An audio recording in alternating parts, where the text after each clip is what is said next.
আজকে আমি রান্না করব শুক্তো। শুক্তো একটু অন্য রকমের শুক্তো। ডালের বড়া দিয়ে আজকে আমি শুক্তো রান্না করব। এই শুক্তো রান্না করার জন্য প্রথমেই আমি ডালের বড়াগুলো ভেজে নেব। ভেজে নেওয়ার পরে সেই তেলেই আমি আবার শুক্তোতে দেওয়ার জন্য আলু ভেজে নেব। আলুতে সামান্য লবণ হলুদ ব্যবহার করেছি। শুক্তোতে সাধারণত হলুদ দেয় না, আমি ব্যবহার করেছি। এবার আলুটা হালকা ভেজে নিয়ে তুলে নেব, বেশি ভাজবো না। সেই তেলেই আমি কিন্তু অন্য সবজি পটল ভেজে নেব। পটলও হালকা নেড়ে চেড়ে ভেজে নেব। পটলে কিন্তু আমি অন্য হলুদ দিইনি আর। তারপরে কাঁচা কলা ভেজে নেব। কাঁচা কলা হালকা ভেজে নেব, বেশি কাঁচা কলা ভাজবেন না। এবার শুক্তোতে দেওয়ার জন্য করলা ভেজে নেব। করলাও হালকা নেড়ে চেড়ে ভেজে নেব।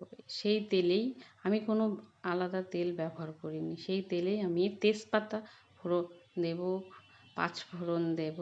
হালকা ফোড়নটা নেড়ে চেড়ে লালচে হলে আমি কাঁচা লঙ্কা দেব। আপনারা যেমন যেরকম স্বাদে ঝাল খান সেই রকমই আপনারা লঙ্কা ব্যবহার করবেন। তারপরে আমি সর্ষে পোস্ত বাটা দিয়ে দেব। একটু ফুটে গেলে তারপরে আমি জল ব্যবহার করব।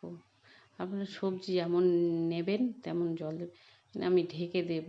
ফুটে এলে আমি ভালোভাবে ফুটে গেলে আমি ভাজা সবজিগুলো ঢেলে দেব।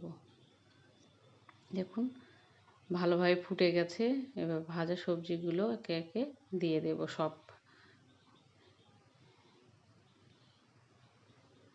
শুক্তোতে বেগুন পেঁপে ব্যবহার করা হয়। আমি এখানে বেগুন পেঁপে ব্যবহার করিনি, বাড়িতে যেটা সবজি ছিল সেটা দিয়েই তৈরি করেছি।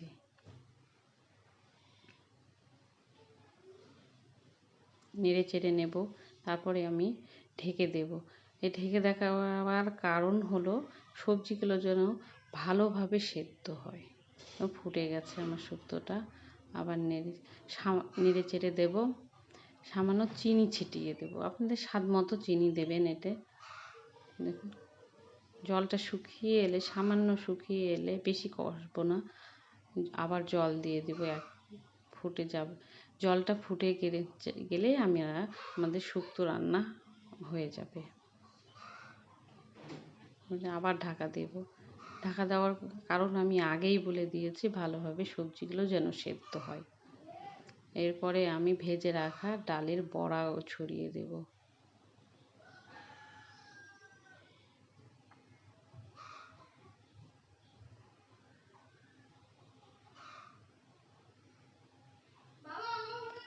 শুক্তোটা ফুটে গেছে ভালোভাবে।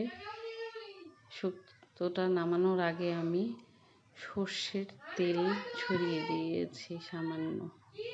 এখন হয়ে গেছে ভালোভাবে, তেল ছেড়ে দিয়েছে আমাদের। আমি অল্প তেলেই রান্না করেছি। ফুটে গেছে, এবার আমরা নামিয়ে নেব শুক্তোটা। দেখুন এই শুক্তোটা গরম গরম ভাতের সঙ্গে খুব ভালো লাগে খেতে। আপনারা ট্রাই করবেন, খুব ভালো লাগবে।